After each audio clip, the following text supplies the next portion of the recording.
Service public du Québec. Au début du trait prolongé, il sera exactement l'heure juste.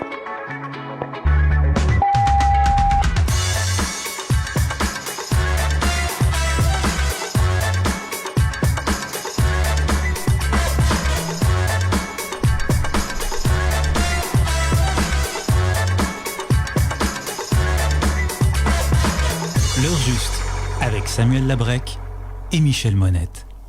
Bonjour. Effectivement, il va falloir refaire notre introduction parce que c'est plus Michel Monette, c'est bien Louise Petitgrou qui est avec nous en studio depuis 3 émissions déjà. C'est notre 3e émission qu'on fait ensemble, oui, Louise. C'est la 3e. Oui. Je suis contente de t'avoir connue. Vraiment très aussi. apprécié. J'espère que la régie est encore bonne parce que je suis encore à la régie étant donné les mesures sanitaires. On ne peut pas être plus que 2 dans le studio. Donc, je fais mon possible avec les pitons. Fait que j'espère que tout est beau là, puis que vous nous entendez, puis que vous nous aimez. On regarde les mêmes segments que d'habitude. C'est-à-dire des segments, on parle d'actualité en début d'émission et ensuite on a deux entrevues dans le fond avec deux invités spéciaux. Cette semaine, on va parler d'un livre sur la proche aidance qui va sortir là, si c'est pas sorti, ça sort demain, je crois. Et on a mon collègue Laurier Caron qui va nous parler de la Semaine québécoise de réduction des déchets ainsi qu'une recherche sur les grands-parents au masculin. Mais on va commencer avec quelques petites actualités. Louis, je crois qu'il y a des sujets qui tombent... Oui, peut-être juste avant d'entrer dans nos actualités directement, disons, je vais te souligner que hier, c'était notre première neige à Québec et dans plusieurs régions. On est à la fin d'octobre, on arrive à la veille de l'Halloween. Et puis surtout, je voulais te demander si tu avais préparé tes petits sacs de bonbons. Non, j'ai pas préparé mes sacs de bonbons parce que j'habite sur la rue Saint-Jean. Pas bien d'enfants qui vont venir dans mon 3e étage là, chercher des bonbons. Mais selon un sondage qu'on a fait à la REC, il y a très peu de gens qui vont distribuer des bonbons cette année. C'est la question qu'on demandait dans la question de la semaine dans l'infolettre vendredi dernier. C'est qu'à peu près 87% des répondants qui ont dit non. Ils ne répondront pas aux petits. Non, je ne sais pas si c'est vraiment en raison des mesures sanitaires ou si c'est parce qu'ils vivent en résidence, en condo. Mais quand même, je pense que ça va être plus difficile d'accéder à des bonbons cette année. En tout cas, faute de bonbons, on peut dire que les petits Halloween puis les grands aussi sont choyés en matière d'aide aux devoirs parce qu'on apprenait cette semaine que la demande pour l'aide aux devoirs chez Alloprof a bondi de 60% par rapport à une période comparable. Ça veut dire qu'il y a 460 000 jeunes qui sont rejoints pour des services gratuits d'aide aux devoirs par des profs bénévoles. Je trouve que c'est quand même... Ça se fait actuellement avec les mesures sanitaires et formidable. tout. Oui, c'est génial, ça. Oui. Et puis, même, ils ont développé une application pour le cellulaire. OK. Donc, on se modernise. C'est bon, il faut s'adapter en ces temps troubles. Tout à fait.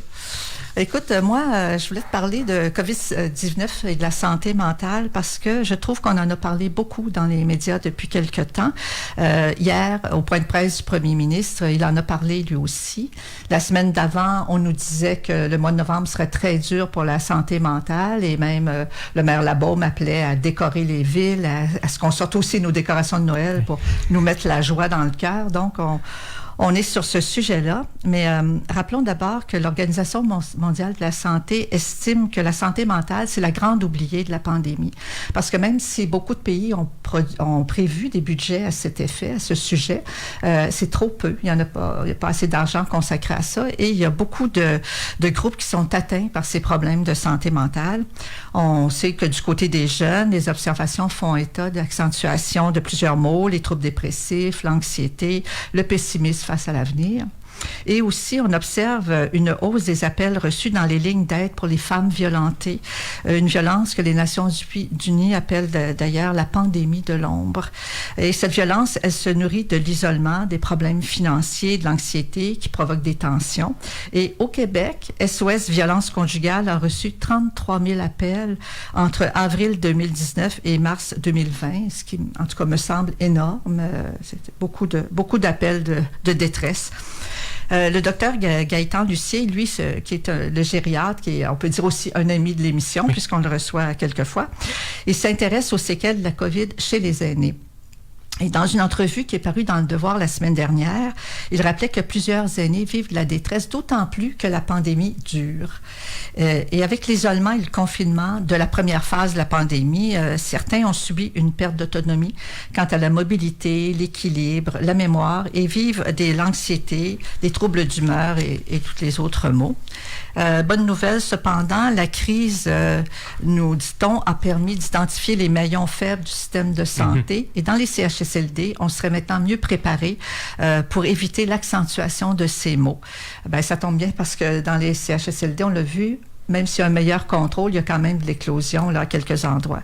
Alors, certaines activités de groupe seraient reprises, tout en maintenant, bien sûr, la distanciation.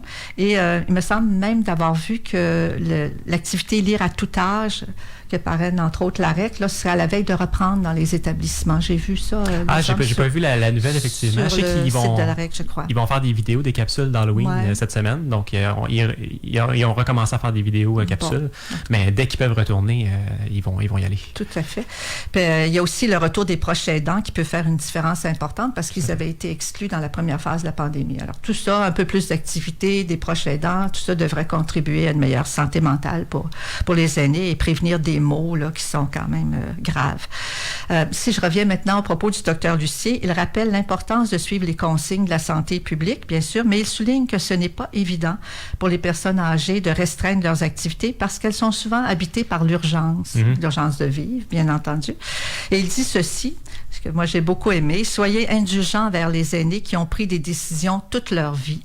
Il faut recommencer à vivre tout en prenant les mesures nécessaires. Je me suis dit qu'on voulait tout un docteur Lucier dans nos vies, n'est-ce pas? Je suis content de l'avoir dans la mienne, en tout cas. Il met une grande aide. En tout cas, ça tombe bien parce que le docteur Lucier agira comme expert pour le volet maintien des capacités cognitives et motrices des aînés qui fait partie du plan gouvernemental d'action de la deuxième vague de la pandémie. Oui, parce que, comme tu l'as dit tantôt, il y a eu beaucoup d'aggravation de perte d'autonomie parce que justement, les gens ont arrêté de bouger parce qu'il n'y avait plus d'activité. Puis, à un certain âge, avec une perte d'autonomie, ça prend pas de temps avant que la perte d'autonomie s'accentue. Là. Tout à fait, oui. C'est pour ça qu'il faut être vigilant. Puis, en terminant, peut-être, le dernier bulletin de l'AREC annonce que l'Institut sur le vieillissement de l'Université Laval est à la recherche de bénévoles pour participer à une étude portant sur les effets du confinement sur la participation des aînés dans le contexte de la pandémie. Donc, ça sera une étude à suivre. Oui, il y aura beaucoup de volontaires. Puis ça touche aussi surtout les gens qui sont actifs dans des associations ou dans des organismes bénévoles. Donc, ça va aller voir chez les bénévoles, par exemple, de l'AREC, là, comment ça les a affectés, la pandémie et les mesures de confinement. Ça va être intéressant à suivre parce que je crois que 50% des bénévoles sont des aînés. Hein. Donc, on peut penser que ça a fait plusieurs se sont retirés et peut-être ne sont peut-être pas revenus encore non plus dans les organismes communautaires dans lesquels ils participent. Alors, ça doit faire un grand vide. Ben, on pense juste aux fondations, comme à la Fondation Laure Gaudreau, par exemple, qui normalement recueille des dons par des activités, là, vraiment des activités sur le terrain, qui peuvent plus tenir depuis le printemps dernier. Donc, c'est très difficile pour eux de recueillir des dons. Puis, par le fait même d'aider des organismes communautaires là, qui œuvrent auprès des personnes qui sont les plus touchées par la pandémie. Il y avait eu un don substantiel de la Fondation dans le fond, aux aides alimentaires du Québec. C'est un exemple. Là. Les banques alimentaires, en ce moment, sont vraiment sollicitées de plus en plus parce que les gens ont perdu leur emploi, parce qu'il y a une pression financière indue. Donc, aider la Fondation à aider, c'est un petit rappel là, que je ferai à nos membres, là, si possible. Oui, puis le retrait des aînés, là, des organismes communautaires et du bénévolat, ça a un double effet. C'est difficile pour les organismes, mais c'est difficile pour eux aussi, pour les aînés aussi, parce que le bénévolat, c'est une activité d'engagement dans la société, de relation avec les autres et tout ça. Donc, on peut sentir un essoufflement, effectivement, du bénévolat qui, justement, ne peut pas être actif. Là. Ils peuvent pas faire ce qu'ils faisaient avant. Donc, c'est normal un peu qu'il y ait un essoufflement. Là. Il va falloir travailler à récupérer ça le plus tôt possible. Quand on va avoir un vaccin, on va avoir un vaccin. Oui, je pourrais faire le lien avec ce que tu avais dit tantôt par rapport aux soins à domicile, par exemple, là, qui ont écopé beaucoup de la première vague de la pandémie au printemps dernier. D'ailleurs, le collectif Action COVID qui a été mis sur pied, qui regroupe là, plusieurs experts et des associations, dont l'AREC, est sorti il y a à peu près 2 ou 3 semaines pour dire que il faut absolument que les soins à domicile soient un service essentiel en temps de pandémie, parce que quand il y a une rupture de service comme il y a eu, il y a justement une aggravation de la perte d'autonomie de certaines personnes qui, normalement, recevaient des soins et que là, les proches aidants, justement, se sont épuisés à la tâche. On peut plus livrer ce que, normalement, le CLSC livrerait. On parle de soins, là, vraiment, comme des services, par exemple, quand il n'y a plus personne pour faire le ménage chez vous ou faire à manger, c'est de l'insalubrité, c'est difficulté à l'alimentation. Donc, tout ça, ça l'a créé, comme le disait le docteur Hébert dans plusieurs articles cette semaine, ça a fait une machine à créer des gens sur la liste d'attente à CHSLD. Donc, autant il y a eu des décès dans les CHSLD, un nombre qui est beaucoup trop grand, autant la liste est restée aussi élevée parce que les gens ont besoin finalement des CHSLD. Le recours au CHSLD s'est accentué. Ça veut dire que les places qui sont devenues libres sont déjà ils sont déjà, oui, puis la liste d'attente est encore grande. Donc, il faut encore construire plein de places. Et justement, il y a eu 2 articles successifs, un hier et un ce matin, d'Ariane Lacourcière. Un beau travail vraiment journalistique pour faire l'état de la situation sur les soins à domicile, les soins de longue durée plus généralement au Québec, où on explique clairement qu'on va frapper un mur dans pas long avec le vieillissement de la population parce que le besoin de services et de soins de longue durée va s'accroître bien évidemment avec la pyramide des âges. Donc, on rappelle que le Québec est la société qui vieillit le plus rapidement après le Japon dans le monde. Ça veut dire qu'il y a une proportion de personnes âgées plus grande finalement qu'une proportion de jeunes qui peut les soutenir. Et avec, si on garde un statu quo, par exemple, avec le modèle d'hébergement qu'on connaît aujourd'hui, donc les CHSLD ou les ressources intermédiaires qui sont vraiment sous-financées, c'est insoutenable parce qu'il faut créer là, à peu près 3000 places par année d'ici 2030. Et là, le gouvernement arrive avec le projet de maison des aînés. Super beau projet, mais encore là, excessivement cher et ça va tout simplement aller rejoindre une poignée de gens qui vont être assez chanceux pour aller vivre là et avoir des bons soins. Et on pense à toutes les personnes qui vont vivre dans les CHSLD vétustes. Alors, il y a plusieurs experts qui sont sortis. Le professeur Voyer, professeur en soins infirmiers, Dr Régent Hébert, encore une fois aussi, qui sort en disant il faut des solutions d'hébergement alternatives aux institutions qu'on connaît maintenant. Et en plus de ça, il faut accentuer vraiment davantage les soins à domicile. Puis quand on parle d'hébergement alternatif, il y a des beaux exemples qu'il y avait eu dans la presse ce matin, comme la maison Carpe Diem. Ça ressemble davantage à ce qu'on a au Danemark, par exemple, où c'est des résidences, des maisons conventionnelles où les gens vivent, là, comme des appartements. Les gens se sentent vraiment plus chez eux.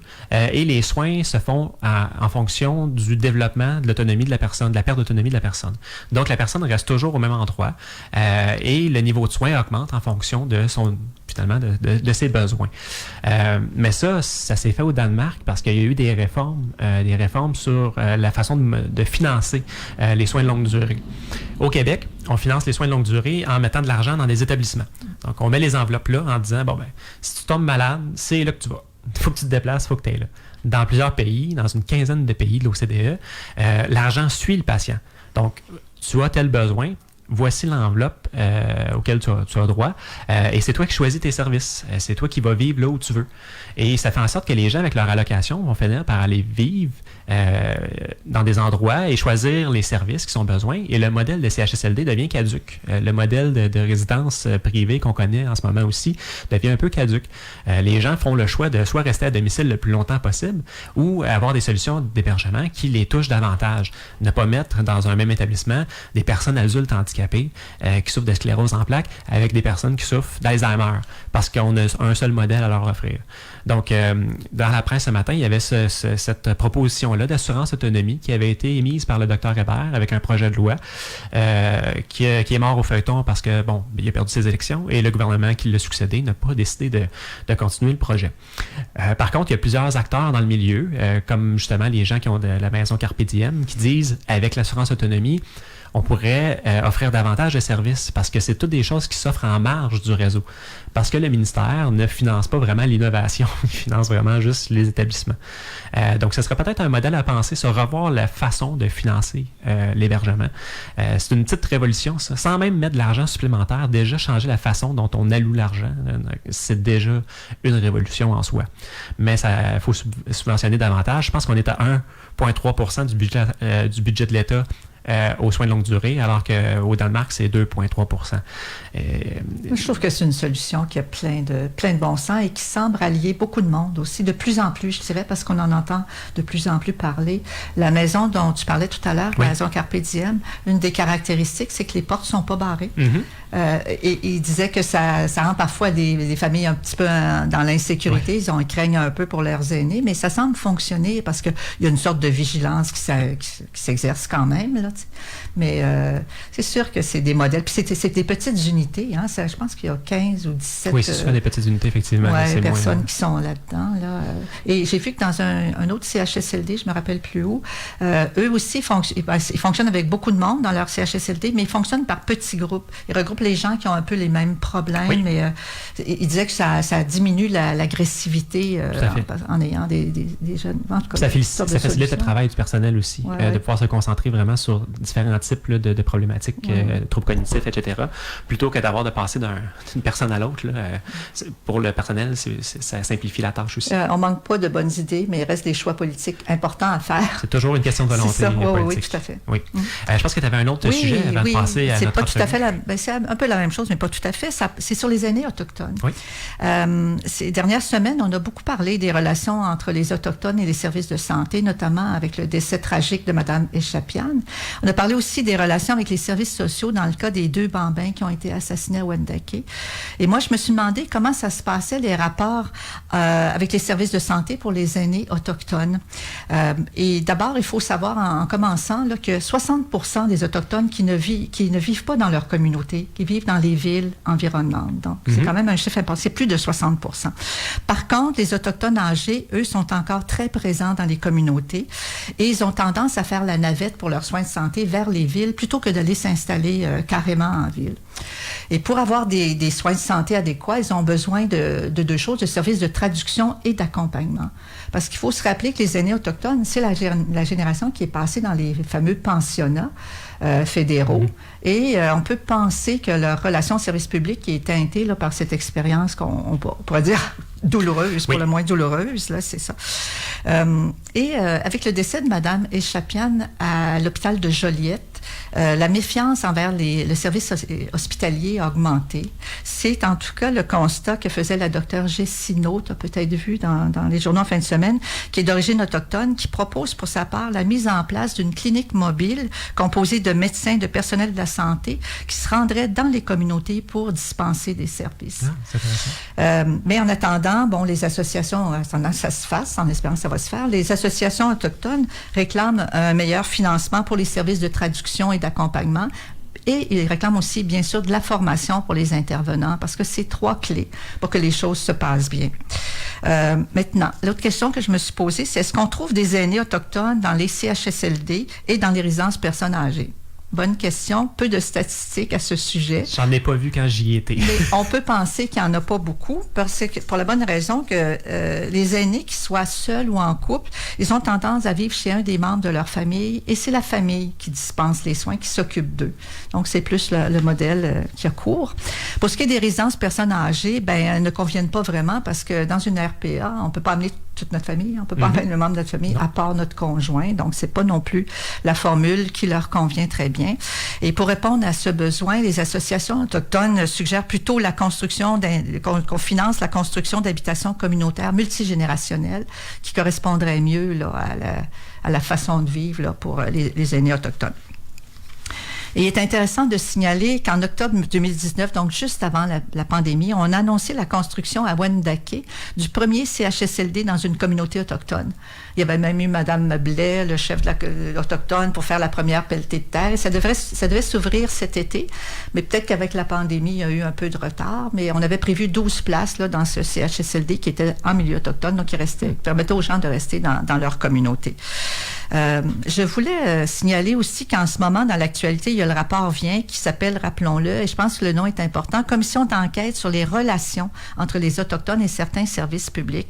Et j'ai trouvé dommage de constater que des 142 recommandations, il n'y en a aucune qui concerne spécifiquement les aînés. Okay. Je me suis dit qu'il y aurait eu là, me semble pourtant, une belle occasion de prendre en compte leurs besoins et améliorer leur sort. Ça pourrait être une revendication à venir, ça, justement. Oui, ça pourrait être oui. Et, mais par contre, on doit dire qu'il y a un plan d'action qui découle d'une politique du Québec qui s'appelle Un Québec pour tous les âges, dans lequel on retrouve, en fait, 8 pistes de travail, je dirais, pour les aînés autochtones. Ça parle de la maltraitance, de l'accompagnement personnalisé pour le vieillissement et le reste. C'est un plan d'action qui s'étend de 2018 à 2022. Comme toute chose, reste à le mettre en œuvre. Tu sais, on a beau énoncer les principes, faut que ça bouge. Donc, c'est à suivre, je pense, ce dossier. Merci, Louise. Donc, on va être prêt à passer pour notre entrevue, justement, sur le livre sur la proche aidance. Et là, je vais me souhaiter bonne chance parce que c'est une première pour ma part de partir une vidéo à la radio. Alors, j'envoie ça et j'espère que ça va bien fonctionner. Quand on sait qu'est-ce que la maladie peut entraîner, et c'est un petit peu plus facile après, si on veut, de vivre avec ou du moins de savoir comment s'adapter puis comment vivre avec. Puis nous, en tant que professionnels, on est là pour ça, dans le fond, pour donner des trucs puis pour dire, oui, ça, effectivement, ça peut s'inscrire dans le cadre de la maladie, mais voici ce qu'on peut faire pour amoindrir. Ou, non, peut-être pas, on va regarder ça de plus près. Donc...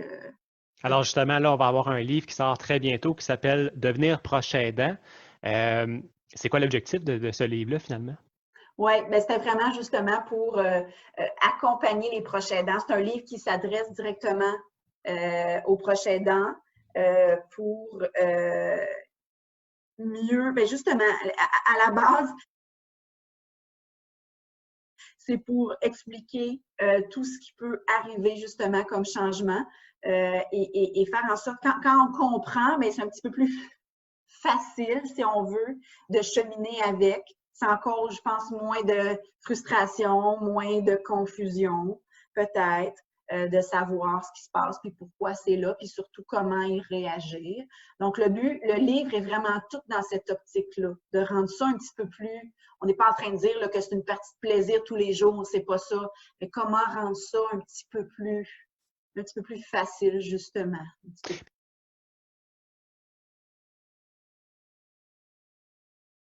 Puis le livre s'adresse vraiment plus spécifiquement aux proches aidants de personnes atteintes de maladies neurocognitives, c'est ça? C'est ça. La maladie d'Alzheimer étant la plus répandue, la plus connue, mais ça s'applique tout aussi bien à des personnes qui auraient d'autres types de maladies un peu moins répandues, que ce soit la maladie frontotemporale, la maladie à corps de Lewy, ou même des gens qui auraient des atteintes cognitives qui seraient secondaires à des atteintes vasculaires, des gens, par exemple, qui auraient fait des AVC. Alors, eux peuvent avoir certaines atteintes au niveau cognitif, mais qui sont liées à justement un petit accident vasculaire. Dans leur cas, à eux, il n'y aura pas nécessairement d'aspect dégénératif. S'il n'y a pas d'autres AVC, souvent l'état va rester stable, mais il y a quand même des difficultés qui peuvent s'installer et avec lesquelles on doit composer au quotidien. Donc, ça peut s'adresser à eux aussi, ce livre. Est-ce que l'approche est différente pour les différents types de proches aidants, par exemple? On est de CKIA-FM 88.3, la radio urbaine.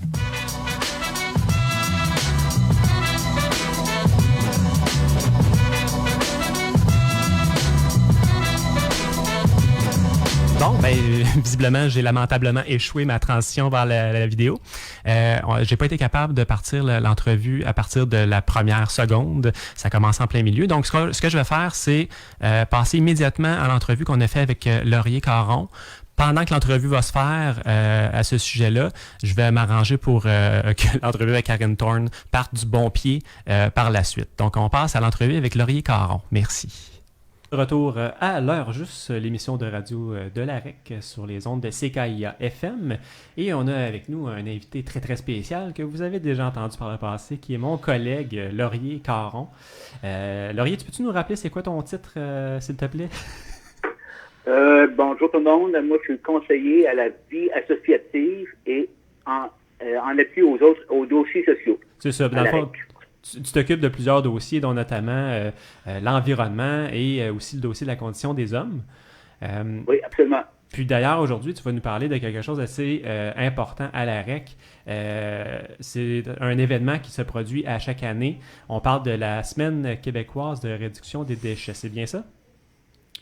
seulement. C'est une semaine qui avait lieu du 17 au 25 octobre. Elle s'est terminée hier, mais elle va se continuer toute l'année parce que c'est plus une semaine de lancement, une semaine où on fait tout, là. Donc, c'est une semaine qu'on va poursuivre le reste de l'année. L'an passé, au niveau de la REC, on avait beaucoup participé à cette semaine-là. Il y a plus que 5000 personnes qui ont été rejointes par les différentes activités organisées dans les régions. Puis, quand on a fait le bilan en février, il y avait une volonté de poursuivre. Mais on ne savait pas qu'on serait en pandémie cet automne. Malgré cela, on a réuni nos responsables du dossier environnement dernièrement. Et les gens veulent quand même s'impliquer dans la poursuite de cet objectif de réduction des déchets. Donc, ce qui est envisagé davantage pour cette année, c'est des activités d'information, de sensibilisation. Il va aussi y avoir des rencontres virtuelles, entre les responsables du dossier environnement là, dans les différentes régions. Puis on a aussi produit une trousse d'information et de mobilisation pour encourager la participation aux activités de réduction des déchets. Une trousse là, qui est disponible à l'arrêt pour les gens qui s'intéressent. Une trousse électronique, bien entendu. Laurier, la Semaine québécoise de réduction des déchets a 20 ans. Ça, c'est l'équivalent d'une génération. Puis le Québec a quand même changé beaucoup en 20 ans. On fait du recyclage, on peut dire à grande échelle. On a des friperies, des ressourceries, des coops de services, les autos et vélos en partage. On délaisse les plastiques. Pourquoi est-ce qu'on se sent encore le besoin de continuer avec une semaine dédiée spécifiquement à la réduction des déchets? D'abord, il faut savoir que les déchets qu'on produit, là, c'est responsable de 6 des émissions de gaz à effet de serre. Donc, malgré les efforts qu'on a fait ces dernières années, on produit encore beaucoup trop de déchets. Puis, recycler, c'est bon, mais c'est pas suffisant. Faut réduire à la source. Puis, il y a, en ce sens-là, l'organisme Zéro Déchet Québec a produit cette année divers documents, dossiers qui démontrent très bien là, qu'il y a moyen de faire encore beaucoup d'efforts pour réduire notre production de déchets. Et entre autres choses, ce qu'ils ont fait cette année, c'est qu'il y a 3 initiatives que moi je trouve fort intéressantes. Une première qui s'appelle les incorruptibles de la réduction. Incorruptibles commençant par un Z. Donc ça, c'est un concours pour les organismes, les entreprises, les écoles, les municipalités pour réduire leurs déchets dans 4 domaines spécifiques. Au niveau des plastiques à usage unique, au niveau des ressources électroniques, vous savez, on utilise beaucoup de ressources électroniques aujourd'hui, des cellulaires, tablettes, ordinateurs, tout ça, puis ça n'a pas toujours une durée de vie très longue. Le gaspillage alimentaire aussi. Au niveau de l'alimentation, on réalise qu'il y a beaucoup de déchets produits au niveau de l'alimentation, comme consommateurs ou au niveau des entreprises. Même.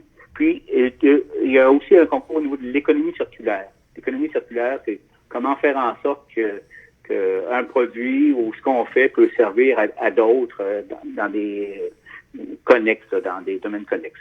Ça, c'est la première initiative. L'autre initiative, c'est le Code Z. C'est une charte de 20 engagements au niveau de la réduction. C'est une charte qu'on peut remplir comme citoyen. Puis, en tout cas, c'est assez sympathique comme charte. On en prend connaissance, on la remplit, on la signe, puis on l'affiche. Puis ça peut nous encourager à réduire nos déchets. Je donne 2-3 exemples, juste pour vous illustrer. Par exemple, dans la charte, bien entretenir ses biens pour maximiser leur durée de vie. Résister à la tentation de remplacer mes appareils électroniques fonctionnels. Réduire les cadeaux physiques, offrir du temps personnel et des activités. S'il faut acheter du neuf, favoriser un produit durable, fiable, réparable et indémodable. Bon, je pourrais continuer comme ça. Il y a une vingtaine comme ça. Puis c'est certain qu'on fait pas tout cela comme individu. Puis la dernière petite chose, c'est le projet Z. Ça, c'est une application pour nos cellulaires, nos tablettes, où on se fait lancer des défis dans les différents domaines, là, comme je vous ai mentionné, gaspillage alimentaire, ou plastique à usage unique, ou compostage, etc. Donc, c'est à chaque jour, on nous lance des défis pour améliorer ces pratiques. Donc, ça, on peut retrouver tout ça, on peut retrouver ça sur le site sqrd.org. Donc, si les gens sont intéressés à participer à ces défis, c'est possible d'avoir toute l'information sur sqrd.org.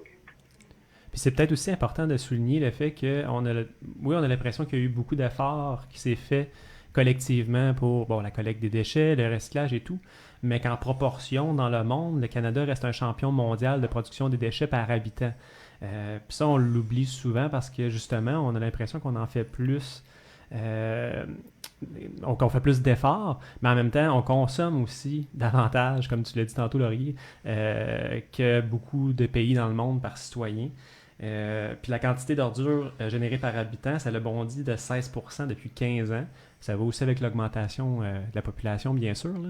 Puis c'est justement pendant la pandémie, Laurier, as-tu l'impression qu'il y a peut-être eu une tendance à la hausse aussi des objets enveloppés, des systèmes enveloppés, le suremballage dans les épiceries, par exemple, pour de la protection par rapport à la salubrité? Clairement, pour des raisons sanitaires en partie, mais aussi pour les entreprises, les commerces, on est revenu à des anciennes pratiques. On avait commencé à réduire les plastiques, les emballages, et avec la pandémie, ça a donné une bonne raison pour finalement arrêter de faire des efforts de ce côté-là. Puis ce qui fait qu'on se retrouve là avec des produits suremballés, des sacs de plastique qu'on avait un peu abandonnés, mais que là, il fallait faire plus attention. Donc, on est revenu à l'usage des sacs de plastique. Là, il y a des commerces qui commencent cependant à permettre de nouveau les sacs réutilisables, là, les sacs qu'on n'a pas. Mais c'est vraiment un problème. Il y avait dernièrement un reportage qui démontrait qu'au niveau domestique, aussi la production de déchets avait vraiment beaucoup augmenté. Puis c'est en grande partie lié à ce qu'on retrouve dans les commerces, là, qui ont finalement on avait des produits qui sont suremballés, puis on sait plus quoi faire de ces emballages-là. Puis moi je dirais par rapport aux déchets, ce qui est important, une petite phrase qu'il faut retenir, là, c'est que le meilleur déchet, c'est celui qu'on produit pas. Donc, si on peut faire en sorte que c'est toujours se poser la question, est-ce que c'est vraiment nécessaire? Est-ce que cet emballage-là est vraiment nécessaire? Puis, il y a des commerces et des entreprises qui font du vrac où on peut apporter nos contenants, on peut utiliser nos contenants, puis produire beaucoup moins de déchets. Ne produire aucun déchet, c'est pas si facile, mais en produire moins, c'est tout à fait atteignable. J'en suis convaincu. Oui. Toujours dans le contexte de la pandémie, on a vu passer dans le résultat d'une recherche qui disait que pendant la pandémie, ça va entraîner une baisse sans précédent des émissions de CO2 au premier trimestre 2020. Je pense que l'AREC en a parlé dans son bulletin. Tout ça à cause du confinement, bien sûr, puis la baisse des transports. Mais les émissions seraient revenues à leur niveau habituel dès que le confinement a été levé. Et les chercheurs concluaient quelque chose qui, moi, m'a un peu étonné, qui disait que la baisse des activités humaines ne peut être la réponse au problème des émissions de CO2. Il faut des changements structurels. Ça revient un petit peu à dire que les petits gestes ont peu d'impact. Moi, je suis pas d'accord du tout avec ça. J'ai travaillé longtemps avec les établissements Vert Brundtland et au contraire, on disait que les petits gestes comptent. Les petits gestes que les gens font les conscientisent, ils conscientisent les gens autour d'eux et c'est tout ça, ce mouvement-là qui fait qu'on peut faire pression sur les gouvernements pour que là, ils agissent à des niveaux structurels, des niveaux plus larges. Je ne sais pas si tu es de cet avis.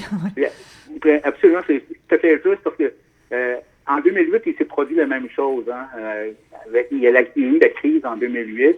Après ça, il y a eu une reprise phénoménale.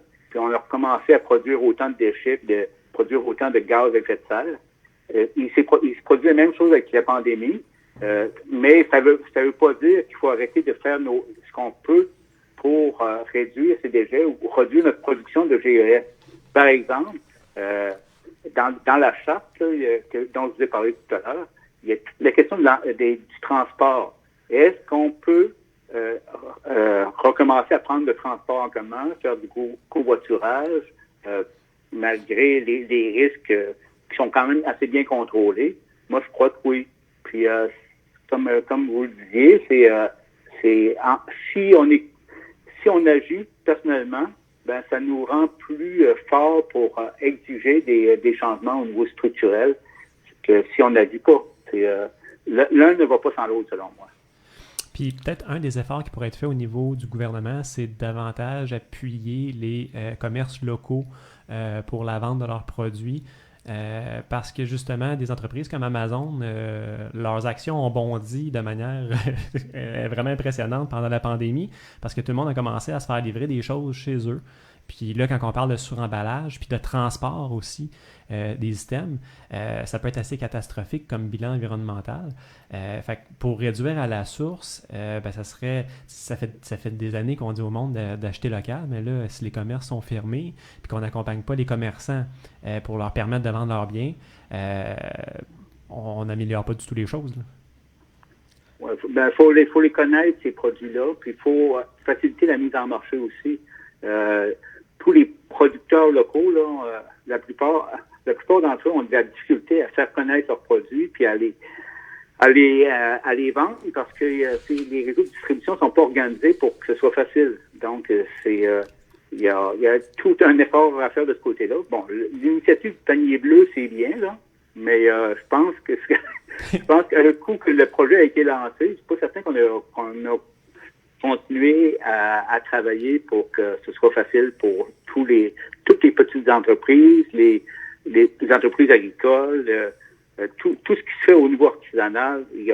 C'est incroyable tout ce qui se fait, mais qu'on connaît malheureusement peu.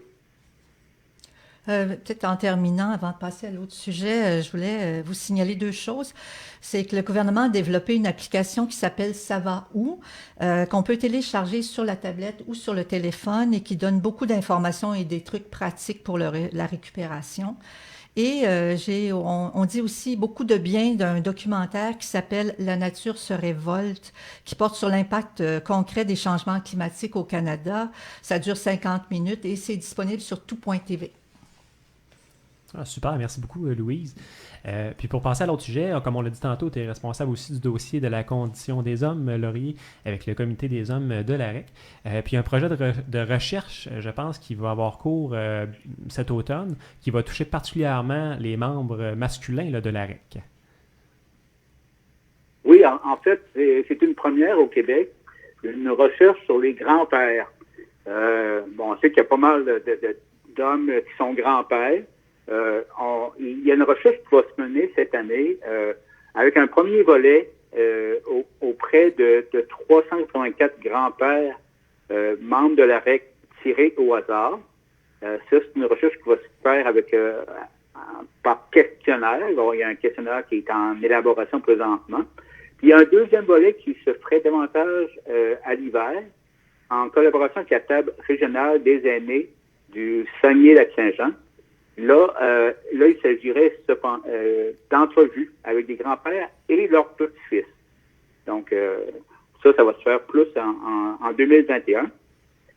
L'enquête par questionnaire à laquelle nous sommes associés, donc, elle viserait à connaître l'opinion des grands-pères sur plusieurs sujets. D'abord, sur leur rôle de grand-père.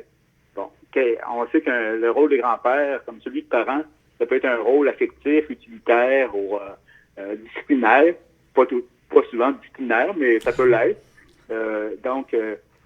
On va questionner là-dessus. On va voir aussi quelles sont les implications de ces rôles, tant pour les grands-pères que pour les petits-enfants. Qu'est-ce que ça a comme impact? Les activités dans lesquelles les grands-pères sont auxquelles ils participent. Donc, quel type d'activité? Est-ce que c'est des activités de gardiennage, de plus culturelles, plus sportives? Bon, il y a toute une variété d'activités on va questionner. Puis, on va aussi voir s'il y a une différence au niveau des grands-pères par rapport aux grands-mères, dans la perception du rôle. Est-ce que le rôle du grand-père est si différent de celui de grand-mère? Puis en quoi il est semblable? Dans le questionnaire aussi, on veut mesurer les relations des grands-pères avec les parents des enfants, qui sont généralement leurs enfants. Donc, comment ça colore les relations qu'ils ont avec leurs petits-enfants. Puis enfin, chose intéressante, c'est comment la période de confinement a changé la relation qu'ils ont avec leurs petits-enfants. On sait qu'actuellement, c'est plus difficile d'avoir des contacts étroits, rapprochés. Donc, on va regarder voir si ça a eu un impact sur les relations qu'ils ont avec leurs petits-enfants. Puis il y a un volet aussi, un dernier volet qui porte sur les besoins et les attentes des grands-pères.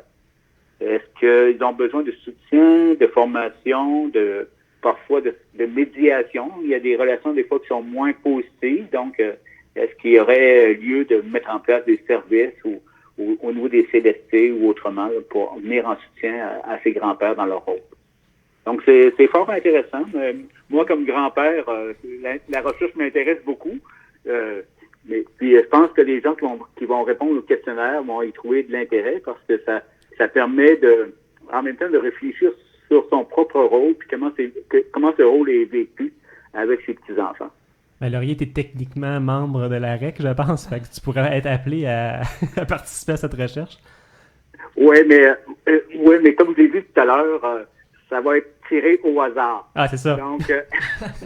Donc, puis pour se qualifier, il faut être grand-père. Donc, les gens vont recevoir un questionnaire. S'ils ne sont pas grands-pères, ils ne répondront pas au questionnaire, mais on veut s'assurer qu'il y ait au moins 384 questionnaires qui soient remplis par des grands-pères pour que ce soit significatif au plan statistique. Excellent. Bon, ben, à suivre. On va voir les résultats de cette enquête. C'est certainement une des seules enquêtes qui porte là-dessus, en tout cas au Québec. Au Québec, on n'a pas connaissance de d'autres enquêtes qui ont porté sur le sujet. Au niveau international, il y a des choses qui se sont faites, mais pour les chercheurs qui travaillent avec nous là-dessus, M. Jacques Roy, qui était avant ça au Cégep de Sainte-Foy, qui est dans le pôle de recherche sur la condition masculine, non? Pour lui, c'est vraiment un précurseur. Puis, à partir de ces deux recherches-là, il pourrait arriver qu'il y ait une recherche plus importante qui se fasse dans les prochaines années. Donc, on ouvre un chantier. Merci beaucoup, Laurier. Merci, Laurier. Très apprécié. On se reparle prochainement. Au plaisir. Bonne journée. D'enfants, parents ou de conjoints.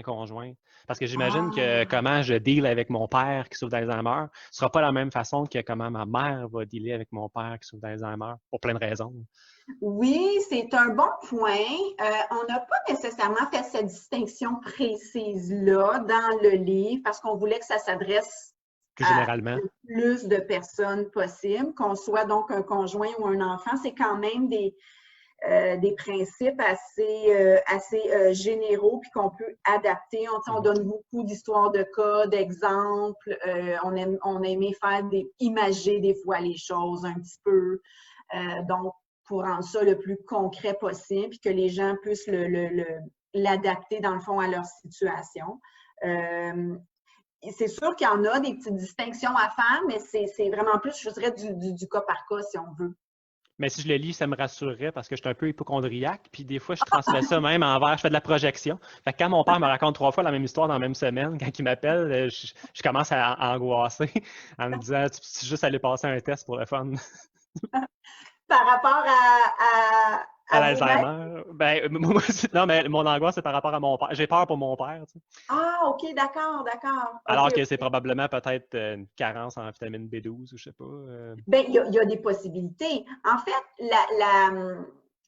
la chose à retenir, c'est que dès qu'effectivement, il y a des questionnements, parce que, OK, je vais reprendre. Il y a des changements qui sont normaux dans le vieillissement. Hein? Il y a, par exemple, on est autant capable d'apprendre des nouvelles choses, que ce soit une nouvelle langue ou un nouvel appareil dans la maison qu'il faut apprendre comment il fonctionne. On est autant capable, sauf que ça peut nous prendre un petit peu plus de temps, un petit peu plus d'énergie quand on est plus âgé, quand on est plus avancé en âge. Mais on est capable. On est moins capable de faire plusieurs choses en même temps. cuisiner, faire la soupe, écouter une émission de télé en même temps, superviser les devoirs des enfants. Tu sais, on est moins habile à faire ça en vieillissant, mais on est quand même capable de rester autonome. Donc, il y a des changements qui sont normaux, qui sont présents puis qui sont normaux. Bien, il y en a d'autres qui devraient susciter des questionnements. Et il y a des grands principes, si on veut, à retenir. C'est si ces difficultés-là ou ces changements-là vont venir causer des atteintes importantes dans l'autonomie. Donc, on va faire des erreurs qui ne sont pas bénins, tu sais, comme oublier des rendez-vous importants, oublier des anniversaires de personnes importantes. Et ça de façon aussi répétée. Donc, ce ne sera pas juste une fois par-ci, par-là, parce que entre autres aussi, il y avait pu avoir une cause qui explique le tout. Donc, quand ça perdure au-delà de plusieurs mois, qu'il n'y a pas vraiment de cause qui peut venir expliquer ou mettre une lumière là-dessus, que c'est répété et que c'est plus vraiment de l'ordre du bénin, souvent que notre entourage l'a remarqué, ça, c'est toutes des choses qui devraient dire, ben OK, je vais aller voir ce qui se passe, je vais en parler à l'infirmière, au médecin, à ma travailleuse sociale pour aller creuser un petit peu puis voir qu'est-ce que je peux faire par rapport à ça. Puis, est-ce que le livre aborde aussi certains aspects comme les niveaux de soins, l'hébergement, des aspects légaux? Parce que en ce moment, c'est encore pire avec la pandémie puis les histoires d'horreur en CHSLD. J'imagine qu'il n'y a pas beaucoup de proches aidants qui vont être enthousiasmés à l'idée que leurs proches soient amenés en établissement de soins de longue durée. Effectivement. C'est sûr que le livre a été écrit avant le contexte de pandémie. C'est sûr que, bon, ce qui arrive, c'est sans précédent pour tout le monde. On est tous en train d'essayer de s'adapter. Heureusement, là, il y a eu quand même, entre la première et la deuxième vague, maintenant, on autorise qu'il y ait un proche aidant qui puisse demeurer, là, être présent, là, ce qui est super important. Donc oui, on aborde ces sujets-là, des sujets qui sont moins joyeux, mais qui sont quand même importants d'aborder. Tout ça dans un esprit de beaucoup, je dirais, de préserver les choix de la personne, hein, ses valeurs, qu'est-ce qu'elle veut pour la suite, quelles sont ses... préserver sa dignité, préserver sa sécurité aussi. Donc, il faut aborder ces questions-là. Puis, on en parle, on explique, d'une part, quels sont, par exemple, les différents moyens, là, par exemple, pour les régimes de protection, ces choses-là, mais aussi dans quelle situation on peut penser avoir à enclencher ces démarches-là ou pas, parce que c'est pas toujours une nécessité d'aller vers une homologation de mandat, d'aller vers un régime de protection formel. C'est pas un passage obligé, même si la personne devient inapte. Il y a des contextes précis qui font qu'on va aller vers ça. Et c'est vraiment pas la majorité du temps que c'est nécessaire. Ah, c'est vraiment. Donc ça peut enlever un peu de pression pour certains proches aidants. Je pense des fois qu'ils disent « Oh mon Dieu, je vais être obligée d'embarquer là-dedans. » Des fois, on pense à quelqu'un qu'on connaît, tu sais, un collègue, un beau-frère, une belle-sœur qui l'a fait puis que ça n'a pas été facile. Ça, c'est un autre élément qu'on parle beaucoup dans le livre. Hein. Chaque personne est différente. C'est une maladie qui va prendre... C'est des maladies qui vont prendre beaucoup un peu différentes couleurs, différentes manifestations selon la personne, selon sa personnalité antérieure. Donc, chaque personne est différente. On ne peut pas dire que parce qu'on a connu quelqu'un qui avait l'Alzheimer puis qui a été, par exemple, qui avait des comportements plus agressifs ou des idées paranoïdes, que c'est sûr que ça va arriver chez notre proche. Chaque personne est vraiment différente. Donc, ça, c'est aussi rassurant en soi de le savoir, que ce n'est pas un automatisme là, que ça va se produire. Excellent. Ben, merci beaucoup, vraiment, pour cette entrevue-là. Le livre, il va être disponible quand, à peu près? Il devrait être en librairie dès le 28 octobre. OK, fait qu'on va pouvoir le trouver vraiment dans pas mal toutes les librairies, là. Exactement.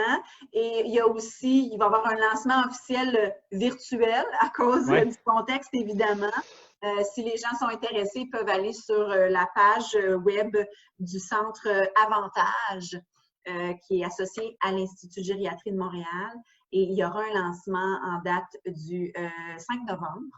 Et je peux déjà donner un scoop à vos membres. Là, il y aura une petite promo. Là, si jamais les gens veulent se procurer le livre, ça sera possible de le faire. Génial. Bon, on va lancer ça à nos membres. Là. Très gentil, merci beaucoup. Donc, je vous remercie, puis on risque de se reparler après pour voir les impacts de ce livre-là, finalement. Ben oui, pourquoi pas, ça ferait plaisir. Merci, à une prochaine. Bye bye. Merci, au revoir.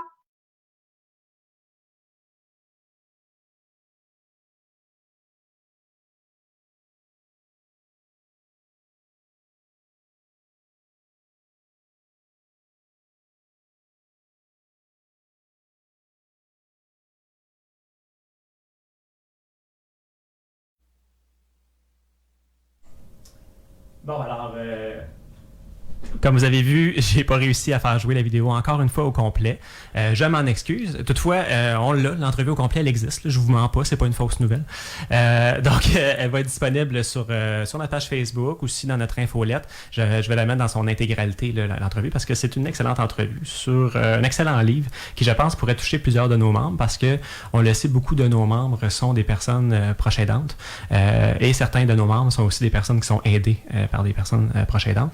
Donc, vraiment, le public cible est vraiment bien visé par ce livre-là. Donc, c'est ce qui mettrait fin abruptement à notre émission aujourd'hui, malheureusement. Mais j'en profiterai au moins pour vous saluer. Est-ce qu'on a le temps de vous saluer, de vous dire à la prochaine? Oui, merci, à la Louise. Prochaine. Oui. La prochaine, Samuel, puis à ta décharge, on n'est que deux dans le studio parce qu'on n'a plus de technicien pour la mise en onde. Donc, tu portes deux chapeaux, celui d'animateur principal et technicien. Il faut que je pense que dans les circonstances, merci de ton indulgence. On peut comprendre qu'il y a des moments où ça ne fonctionne pas tout à fait comme un technicien professionnel. un jour, je vais le devenir, technicien professionnel. Donc, on se dit à 2 semaines. Oui. D'ici là, il va y avoir eu le Conseil national de l'automne qui va être passé. Donc, en ce moment, nos membres, au moment où on se parle, sont en Conseil national en vidéoconférence. Donc, plus d'une centaine de personnes aînées devant leurs écrans donc, qui se sont connectés. Je pense que ça a bien été. Là. En tout cas, ce matin, ça a super bien été. Ça permet d'avancer certaines choses, là, même de manière virtuelle. Donc, on pourra faire peut-être un petit topo sur ce qui s'est passé, sur ce qui s'est dit finalement dans ce Conseil national, avec comme invité, je vais le forcer à venir à l'émission, Dominique, notre directeur général, pour nous parler de ce CN-là. Donc, merci et à une prochaine. À une prochaine. Bye Au revoir.